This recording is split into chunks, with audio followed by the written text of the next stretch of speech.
ವಿಮೋಚನಕಾಂಡ ಅಧ್ಯಾಯ 30.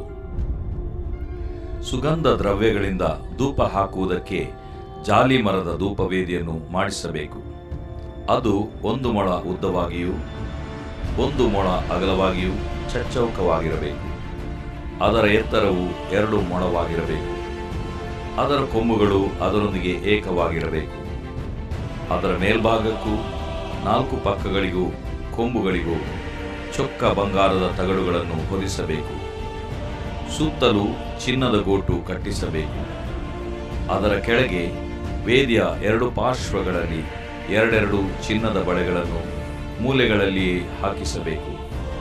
ವೇದಿಯನ್ನು ಹೊರುವುದಕ್ಕೆ ಕೋಲುಗಳನ್ನು ಅವುಗಳಲ್ಲಿ ಸೇರಿಸಬೇಕು. ಆ ಕೋಲುಗಳನ್ನು ಜಾಲಿ ಮರದಿಂದ ಮಾಡಿಸಿ ಅವುಗಳಿಗೆ ಚಿನ್ನದ ತಗಡುಗಳನ್ನು ಹೊದಿಸಬೇಕು.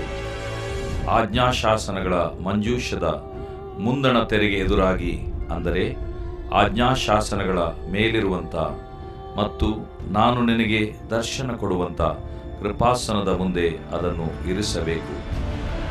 ಆರೋನನು ಪ್ರತಿನಿತ್ಯವೂ ಹೊತ್ತಾರೆಯಲ್ಲಿ ದೀಪಗಳನ್ನು ಸರಿಪಡಿಸುವಾಗಲೂ ಸಾಯಂಕಾಲದಲ್ಲಿ ದೀಪಗಳನ್ನು ಹೊತ್ತಿಸುವಾಗಲೂ ಅದರ ಮೇಲೆ ಸುಗಂಧ ದ್ರವ್ಯಗಳಿಂದ ಧೂಪವನ್ನು ಹಾಕಬೇಕು. ಹೀಗೆ ನಿಮ್ಮಿಂದಲೂ ನಿಮ್ಮ ಸಂತತಿಯವರಿಂದಲೂ ಯೆಹೋವನ ಸನ್ನಿಧಿಯಲ್ಲಿ ನಿತ್ಯವಾದ ಧೂಪ ಸಮರ್ಪಣೆಯೂ ಇರಬೇಕು. ಆ ವೇದಿಯ ಮೇಲೆ ಬೇರೆ ಯಾವ ಧೂಪವನ್ನು ಹಾಕಕೂಡದು. ಅದರ ಮೇಲೆ ಹೋಮವನ್ನಾಗಲಿ ಧಾನ್ಯ ದ್ರವ್ಯಗಳನ್ನಾಗಲಿ ಪಾನದ್ರವ್ಯವನ್ನಾಗಲಿ ಸಮರ್ಪಿಸಕೂಡದು. ಆರೋನನು ಅವನ ಸಂತತಿಯವರು ವರ್ಷಕ್ಕೊಮ್ಮೆ ದೋಷ ಪರಿಹಾರಕ ಯಜ್ಞ ಪಶುವಿನ ರಕ್ತವನ್ನು ಆ ವೇದಿಯ ಕೊಂಬುಗಳಿಗೆ ಹಚ್ಚಿ ಅದರ ವಿಷಯವಾಗಿ ದೋಷ ಪರಿಹಾರವನ್ನು ಮಾಡಬೇಕು. ಅದು ಯೆಹೋವನಿಗೆ ಅತಿ ಪರಿಶುದ್ಧವಾಗಿದೆ.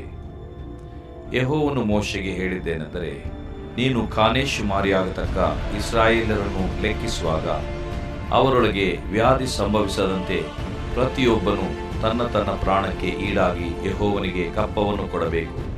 ಲೆಕ್ಕಿಸಲ್ಪಟ್ಟವರಲ್ಲಿ ಸೇರುವ ಪ್ರತಿಯೊಬ್ಬನು ಯೆಹೋವನಿಗೆ ₹1/2 ಮೇರೆಗೆ ಕಪ್ಪ ಕೊಡಬೇಕು.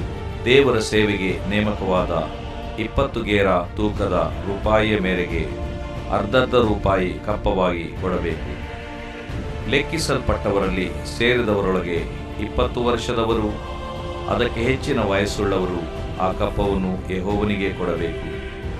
ಪ್ರಾಣ ರಕ್ಷಣೆಯ ಕಪ್ಪವನ್ನು ಯೆಹೋವನಿಗೆ ಕೊಡುವುದರಲ್ಲಿ ಐಶ್ವರ್ಯವಂತರು ₹1/2ಗಿಂತ ಹೆಚ್ಚು ಕೊಡಬಾರದು, ಬಡವರು ಕಮ್ಮಿ ಕೊಡಬಾರದು.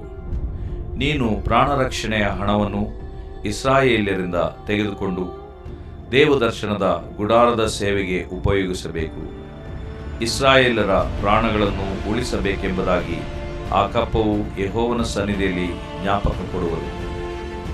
ಯೆಹೋವನು ಮೋಶೆಗೆ ಮತ್ತೂ ಹೇಳಿದ್ದೇನೆಂದರೆ, ಸ್ನಾನಕ್ಕೋಸ್ಕರ 1 ತಾಮ್ರದ ಗಂಗಾಳವನ್ನು ಅದಕ್ಕೆ ತಾಮ್ರದ ಪೀಠವನ್ನು ಮಾಡಿಸಿ ದೇವದರ್ಶನದ ಗುಡಾರಕ್ಕೂ ಯಜ್ಞವೇದಿಗೂ ನಡುವೆ ಇಟ್ಟು ಅದರಲ್ಲಿ ನೀರನ್ನು ತುಂಬಿಸಬೇಕು. ಆರೋನನು ಅವನ ಮಕ್ಕಳು ಅದರಿಂದ ಕೈಕಾಲುಗಳನ್ನು ತೊಳೆದುಕೊಳ್ಳಬೇಕು. ಅವರು ದೇವದರ್ಶನದ ಗುಡಾರದೊಳಗೆ ಹೋಗುವಾಗೆಲ್ಲ ಆ ನೀರಿನಿಂದ ಕೈಕಾಲುಗಳನ್ನು ತೊಳೆದುಕೊಂಡು ಹೋಗಬೇಕು. ತೊಳೆಯದೆ ಹೋದರೆ ಸತ್ತಾರು. ಹಾಗೆ ಅವರು ದೇವರ ಸೇವೆಯನ್ನು ನಡೆಸುವವರಾಗಿ ಯೆಹೋವನಿಗೆ ಹೋಮ ಸಮರ್ಪಣೆಗಾಗಿ ಯಜ್ಞವೇದಿಯ ಬಳಿಗೆ ಬರುವಾಗಲೂ ಕೈಕಾಲುಗಳನ್ನು ತೊಳೆದುಕೊಂಡು ಬರಬೇಕು. ತೊಳುಕೊಳ್ಳದೆ ಬಂದರೆ ಸತ್ತಾರು. ಇದು ಅವನಿಗೂ ಅವನ ಸಂತತಿಯವರಿಗೂ ಶಾಶ್ವತ ನಿಯಮ. ಅದಲ್ಲದೆ ಯೆಹೋವನು ಮೋಶೆಗೆ ಹೇಳಿದ್ದೇನೆಂದರೆ, ನೀನು ಮುಖ್ಯವಾದ ಸುಗಂಧ ದ್ರವ್ಯಗಳಲ್ಲಿ ದೇವರ ಸೇವೆಗೆ ನೇಮಕವಾದ ತೂಕದ ಮೇರೆಗೆ 500 ತೊಲೆ ಅಚ್ಚ ರಕ್ತಬೋಳ, 250 ತೊಲೆ ಶ್ರೇಷ್ಠವಾದ ಲವಂಗ ಚಕ್ಕೆ, 250 ತೊಲೆ ಸುಗಂಧವಾದ ಬಜೆ, 500 ತೊಲೆ ದಾಲ್ಚಿನ್ನಿ, 6.5 ಸೇರು ಒಲಿವ ತೈಲ, ಇವುಗಳನ್ನೆಲ್ಲ ತೆಗೆದುಕೊಂಡು ಕುಕ್ಕಿಟ್ಟುಗಾರರ ಪದ್ಧತಿಯ ಮೇರೆಗೆ ಮಿಶ್ರ ಮಾಡಿ ದೇವರ ಸೇವೆಗಾಗಿ ಅಭಿಷೇಕ ತೈಲವನ್ನು ಮಾಡಿಸಬೇಕು. ಅದರಿಂದ ದೇವದರ್ಶನದ ಗುಡಾರ, ಆಜ್ಞಾಶಾಸನಗಳ ಮಂಜೂಷ, ಮೇಜು, ಮೇಜಿನ ಉಪಕರಣಗಳು, ದೀಪಸ್ತಂಭ, ದೀಪಸ್ತಂಭದ ಉಪಕರಣಗಳು, ಧೂಪವೇದಿ, ಯಜ್ಞವೇದಿ, ಯಜ್ಞವೇದಿಯ ಉಪಕರಣಗಳು, ಗಂಗಾಳ, ಅದರ ಪೀಠ, ಇವುಗಳನ್ನೆಲ್ಲ ಅಭಿಷೇಕಿಸಿ ಅವು ಅತಿ ಪರಿಶುದ್ಧವಾಗುವಂತೆ ಪ್ರತಿಷ್ಠಿಸಬೇಕು. ಅವುಗಳಿಗೆ ಸೋಂಕಿದೆಲ್ಲವೂ ಪರಿಶುದ್ಧವಾಗಿರುವುದು. ಅದಲ್ಲದೆ ಆರೋನನು ಅವನ ಮಕ್ಕಳು ನನಗೆ ಯಾಜಕರಾಗುವಂತೆ ಅವರನ್ನು ಅಭಿಷೇಕಿಸಿ ಪ್ರತಿಷ್ಠಿಸಬೇಕು. ನೀನು ಇಸ್ರಾಯೇಲರಿಗೆ ಆಜ್ಞಾಪಿಸತಕ್ಕದ್ದೇನೆಂದರೆ, ನೀವು ನಿಮ್ಮ ಸಂತತಿಯವರು ಈ ತೈಲವನ್ನು ನನ್ನ ಸೇವೆಗೆ ನೇಮಕವಾದ ಅಭಿಷೇಕ ತೈಲವೆಂದು ತಿಳಿದುಕೊಳ್ಳಬೇಕು. ಮೈಗೆ ಹಚ್ಚಿಕೊಳ್ಳುವುದಕ್ಕೆ ಇದನ್ನು ಉಪಯೋಗಿಸಬಾರದು. ಇದರಲ್ಲಿರುವ ಜೀನಸುಗಳ ಮೇರೆಗೆ ಬೇರೆ ಕೆಲಸಕ್ಕೆ ತೈಲವನ್ನು ಮಾಡಲೇಬಾರದು. ಇದು ದೇವರ ವಸ್ತು, ಇದನ್ನು ಮೀಸಲೆಂದು ನೀವು ತಿಳಿದುಕೊಳ್ಳಬೇಕು. ಇದರಂತೆ ತೈಲವನ್ನು ಮಾಡುವವನಾಗಲಿ ಇದನ್ನು ಯಾಜಕನಲ್ಲದವನ ಮೇಲೆ ಹಚ್ಚುವವನಾಗಲಿ ತನ್ನ ಕುಲದಿಂದ ತೆಗೆದು ಹಾಕಲ್ಪಡಬೇಕು. ಅದಲ್ಲದೆ ಯೆಹೋವನು ಮೋಶೆಗೆ ಆಜ್ಞಾಪಿಸಿದ್ದೇನೆಂದರೆ, ನೀನು ಹಾಲು ಮಡ್ಡಿ, ಗುಗ್ಗುಲ, ಗಂಧದ ಚೆಕ್ಕೆ ಎಂಬ ಪರಿಮಳ ದ್ರವ್ಯಗಳನ್ನು, ಸ್ವಚ್ಛವಾದ ಧೂಪವನ್ನು ಸಮಭಾಗವಾಗಿ ತೆಗೆದುಕೊಂಡು ಸುವಾಸನೆಯುಳ್ಳ ಬುಕ್ಕಿಟ್ಟಾಗಿರುವಂತೆ ಸುಗಂಧ ದ್ರವ್ಯಕಾರರ ವಿದ್ಯೆಯ ಮೇರೆಗೆ ಕಲಸಿ ಉಪ್ಪು ಹಾಕಿ ದೇವರ ಸೇವೆಗೆ ಸ್ವಚ್ಛವಾದ ಧೂಪದ್ರವ್ಯವನ್ನು ಮಾಡಿಸಬೇಕು. ಅದರಲ್ಲಿ ಸ್ವಲ್ಪವನ್ನು ಪುಡಿ ಮಾಡಿಸಿ ದೇವದರ್ಶನದ ಗುಡಾರದೊಳಗೆ ಆಜ್ಞಾಶಾಸನಗಳ ಮಂಜೂಷದ ಎದುರಾಗಿ ನಾನು ನಿನಗೆ ದರ್ಶನ ಕೊಡುವ ಸ್ಥಳದಲ್ಲಿ ಇರಿಸಬೇಕು. ಅದು ಅತಿ ಪರಿಶುದ್ಧವಾದದ್ದೆಂದು ನೀವು ತಿಳುಕೊಳ್ಳಬೇಕು. ನೀವು ಆ ಧೂಪದ್ರವ್ಯದ ಚೀನಸುಗಳ ಮೇರೆಗೆ ನಿಮ್ಮ ಸ್ವಂತಕ್ಕೋಸ್ಕರ ಧೂಪದ್ರವ್ಯವನ್ನು ಮಾಡಿಸಲೇಬಾರದು.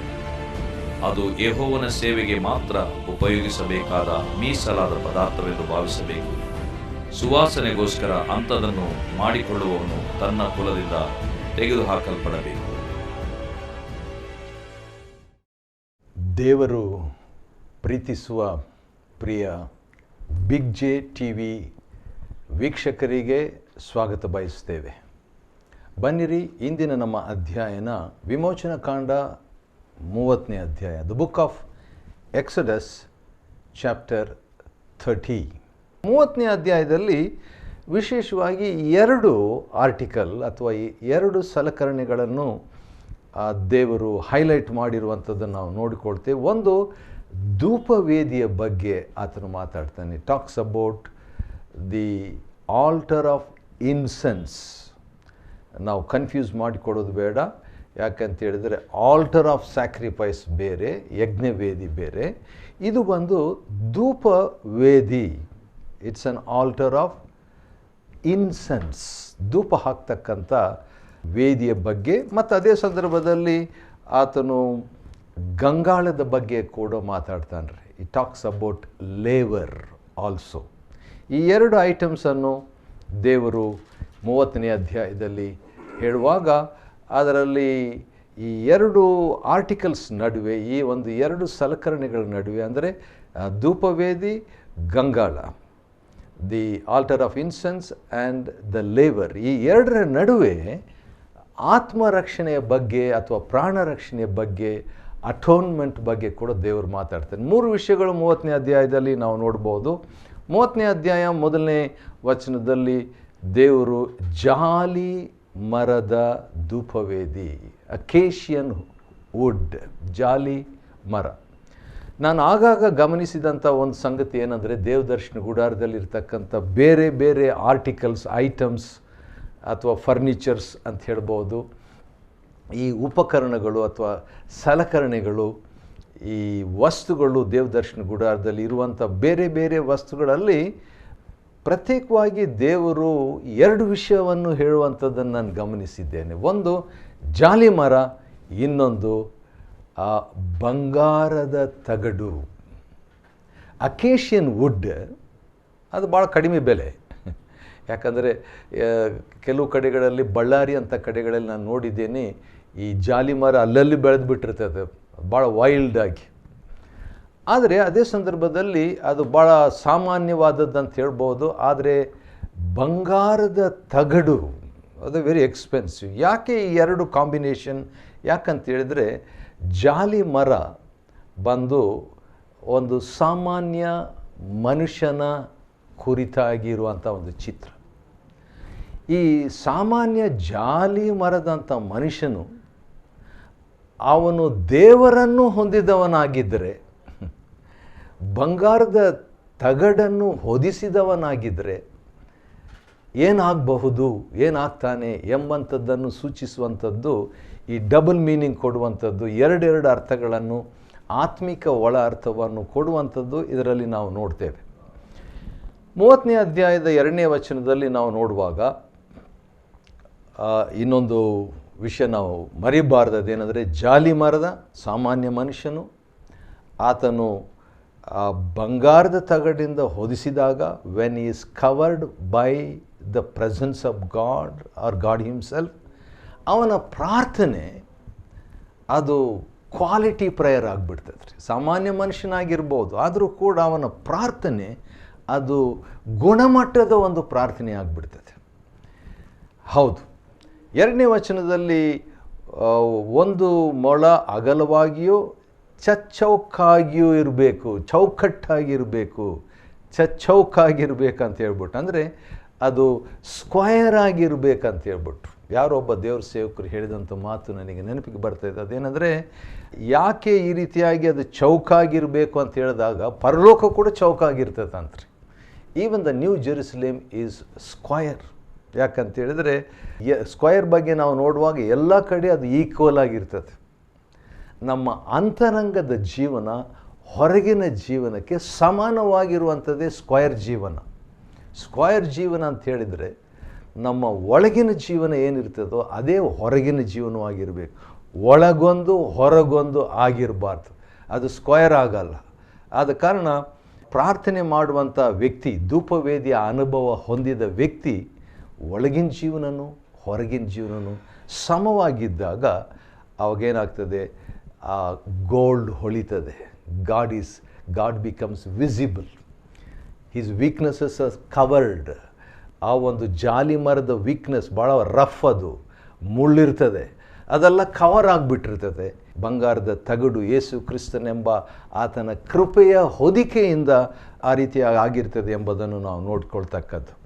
30ನೇ ಅಧ್ಯಾಯದ 5ನೇ ವಚನದಲ್ಲಿ ನಾವು ನೋಡುವಾಗ ಅದನ್ನೇ ಜಾಲಿ ಮರದಿಂದ ಮಾಡಿಸಿ, the book of Exodus chapter 30 verse 5, ಜಾಲಿ ಮರದಿಂದ ಮಾಡಿಸಿ ಅವುಗಳನ್ನು ಚಿನ್ನದ ತಗಡುಗಳಿಂದ ಹೊದಿಸಬೇಕು.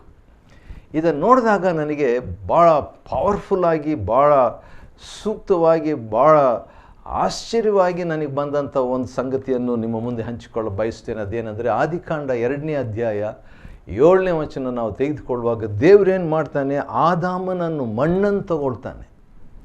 ದೇವರು ಮಾಡಿದ್ದು, ಯೆಹೋವ ದೇವರು ಸೃಷ್ಟಿಕರ್ತನಾದ ದೇವರು ಒಂದು ಮಣ್ಣನ್ನು ತೆಗೆದುಕೊಂಡು ಅನಂತರ ಮಾಡಿದಂಥ ಕಾರ್ಯ ಏನಂತ ಹೇಳ್ಬಿಟ್ಟು ನಾವು ನೋಡುವಾಗ, ದೇವರು ಊದಿದನು, ಹಿ ಬ್ರೀದ್ಡ್ ಇನ್ ಟು ದಟ್ ಮಡ್.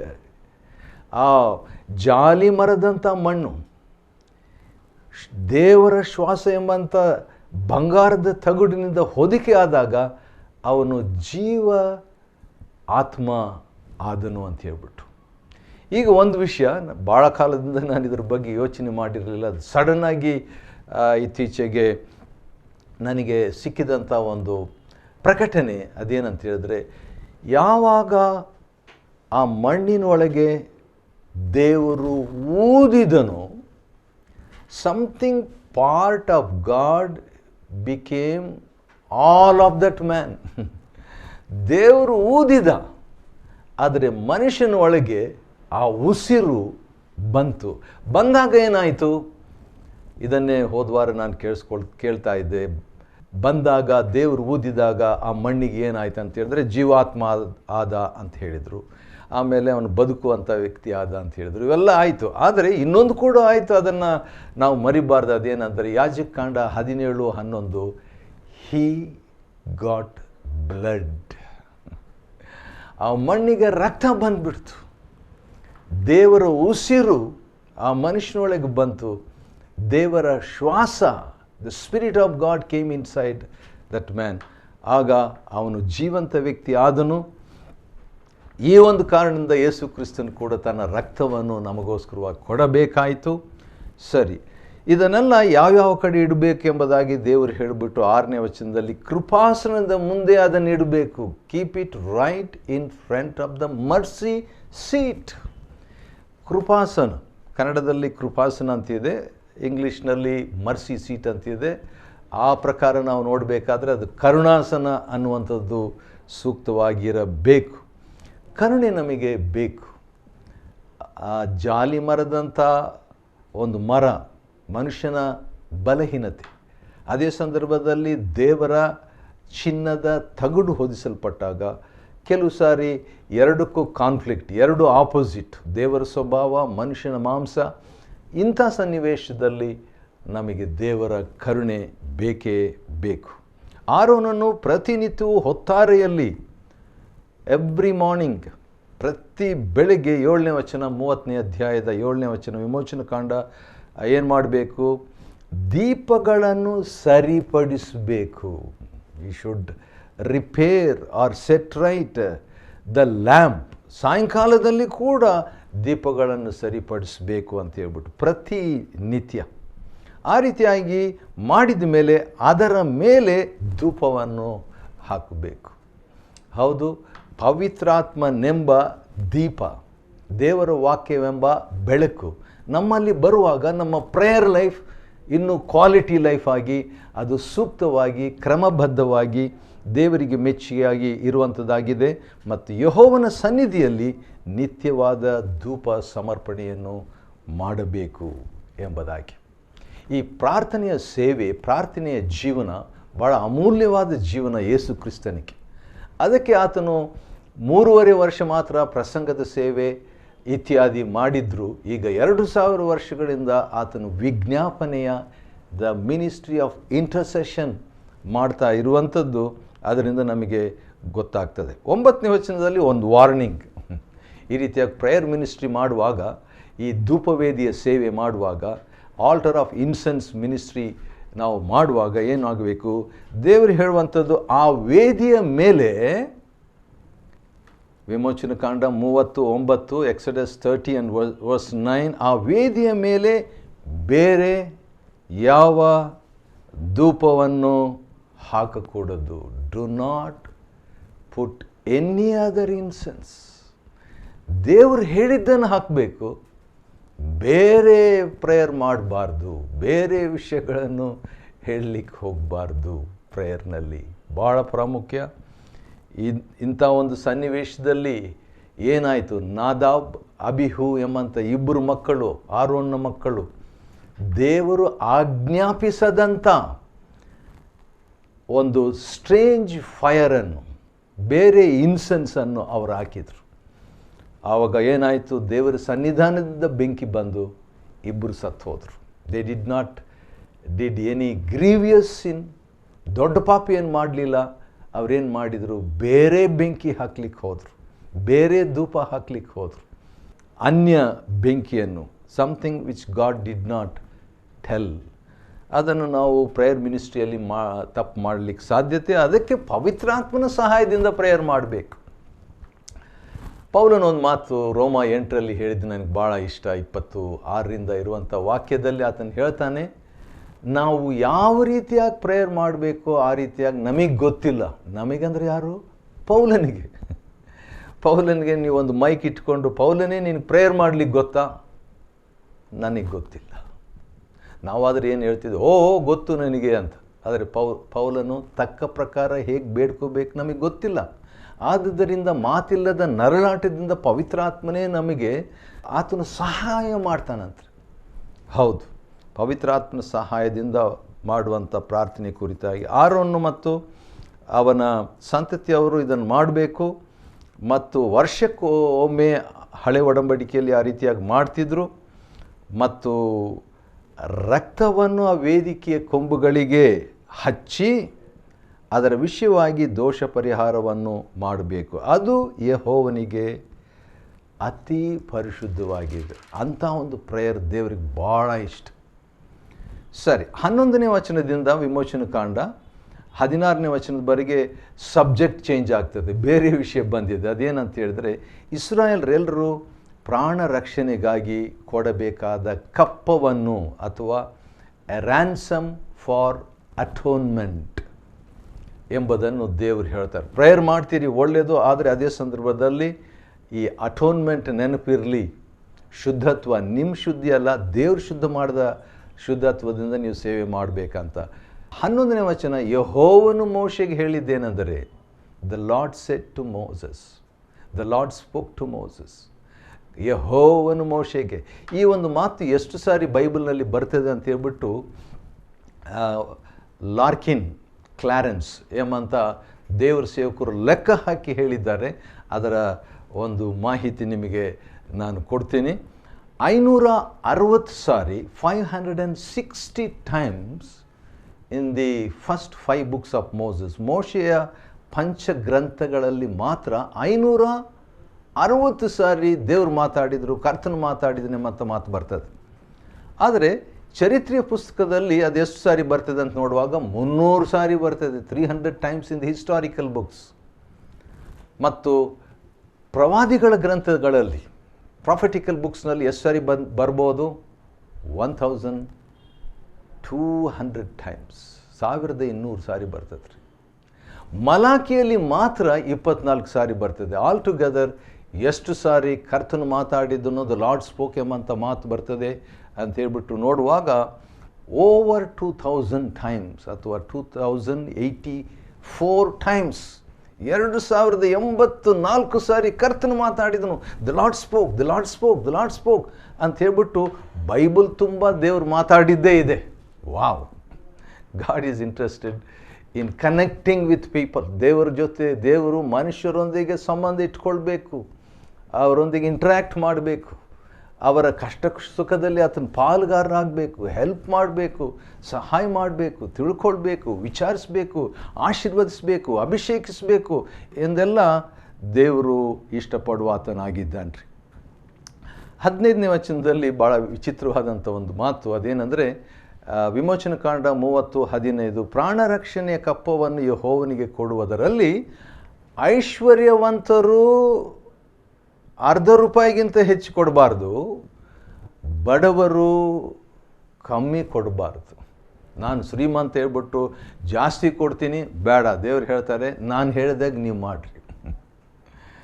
ಬಡವರು ಕಡಿಮೆ ಕೊಡ್ತೀನಿ, ಇಲ್ಲ ನಾನು ಹೇಳಿದಂಗೆ ನೀವು ಮಾಡಿರಿ. ನಿಮ್ಗೆ ಬ್ಲೆಸ್ಸಿಂಗ್ ಬೇಕಾ, ನಿಮ್ಗೆ ಆಶೀರ್ವಾದ ಬೇಕಾ, ವಿಧೇಯತೆ ಕಲ್ತ್ಕೋಬೇಕಾ, ಅಧೀನತೆಯನ್ನು ಕಲ್ತ್ಕೋಬೇಕಾ, ದೇವರ ಬೆಂಕಿ, ದೇವರ ಅಭಿಷೇಕ ನಿಮ್ಗೆ ಬೇಕಾ?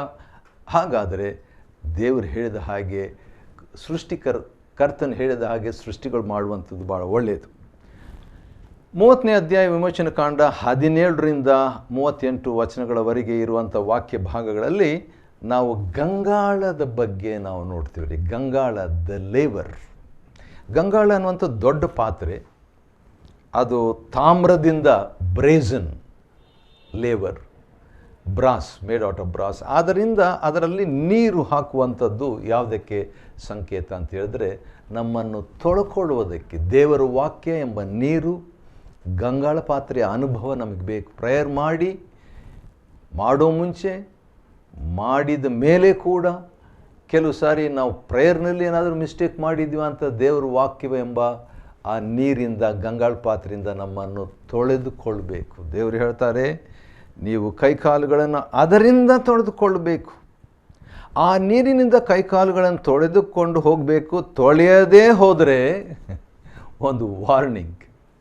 30ನೇ ಅಧ್ಯಾಯ 20ನೇ ವಚನ, ತೊಳೆಯದೇ ಹೋದರೆ ಸತ್ತೋಗ್ತೀರಿ. ಯಾಕೆ ಇಂಥ ಸೀರಿಯಸ್ ಮಾತು?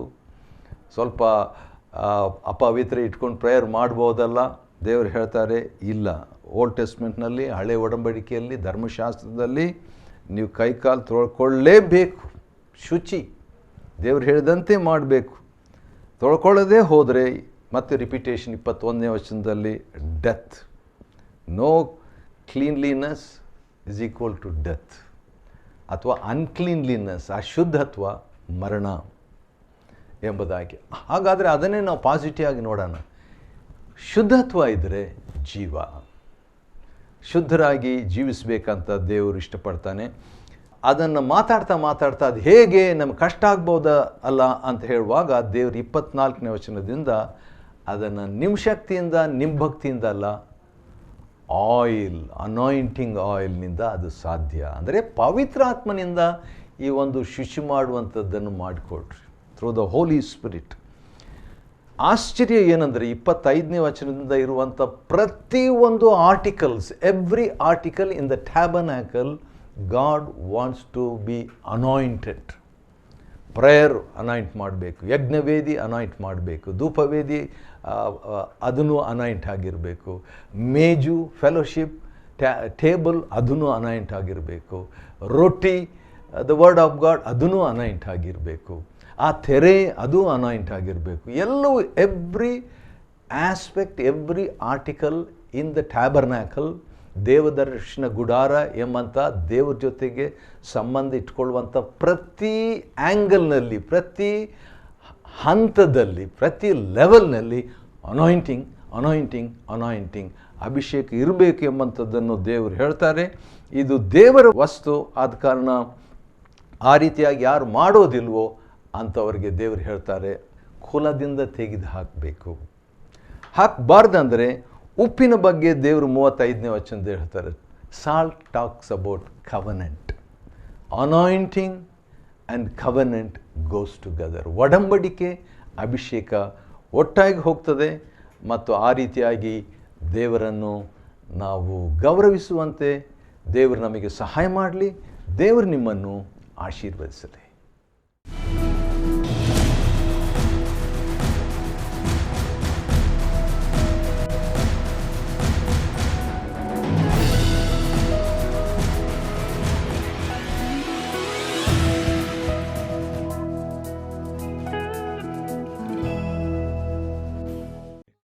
Chapter 30. And thou shalt make an altar to burn incense upon, of shittim wood shalt thou make it. A cubit shall be the length thereof, and a cubit the breadth thereof. 4 square shall it be, and 2 cubits shall be the height thereof. The horns thereof shall be of the same. And thou shalt overlay it with pure gold, the top thereof, and the sides thereof round about, and the horns thereof. And thou shalt make unto it a crown of gold round about. And 2 golden rings shalt thou make to it under the crown of it. By the 2 corners thereof upon the 2 sides of it shalt thou make it. And they shall be for places for the slaves to bear it withal. And thou shalt make the staves of shittim wood, and overlay them with gold. And thou shalt put it before the veil that is by the ark of the testimony, before the mercy seat that is over the testimony, where I will meet with thee.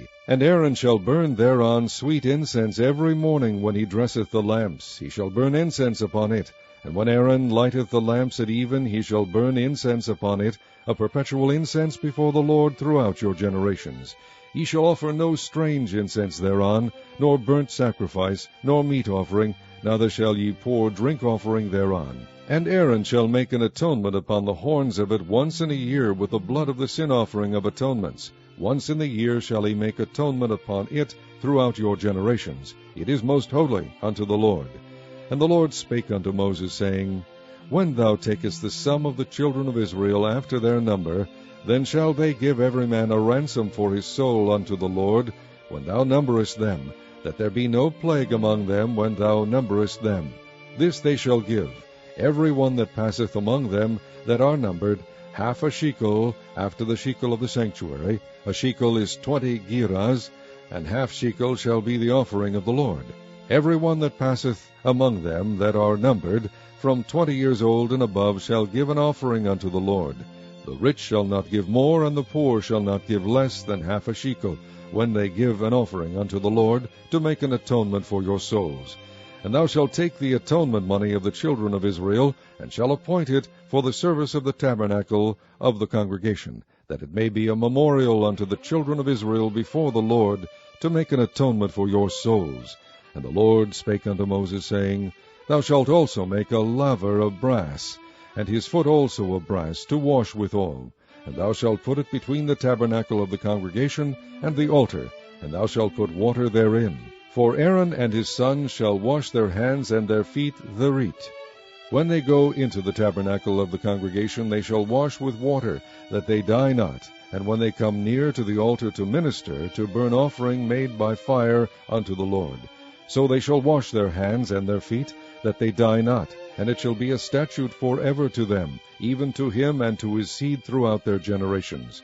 Moreover the Lord spake unto Moses, saying, Take thou also unto thee principal spices, of pure myrrh 500 shekels, and of sweet cinnamon half so much, even 250 shekels, and of sweet calamus 250 shekels, and of cassia 500 shekels, after the shekel of the sanctuary, and of oil, olive, and hin. And thou shalt make it an oil of holy ointment, an ointment compound after the art of the apothecary. It shall be an holy anointing oil. And thou shalt anoint the tabernacle of the congregation therewith, and the ark of the testimony, and the table and all his vessels, and the candlestick and his vessels, and the altar of incense, and the altar of burnt offering with all his vessels, and the laver and his foot.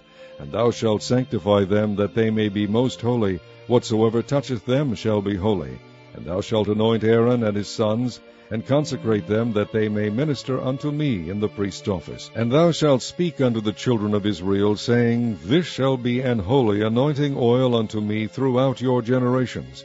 Upon man's flesh shall it not be poured, neither shall ye make any other like it. After the composition of it, it is holy, and it shall be holy unto you. Whosoever compoundeth any like it, or whosoever putteth any of it upon a stranger, shall even be cut off from his people.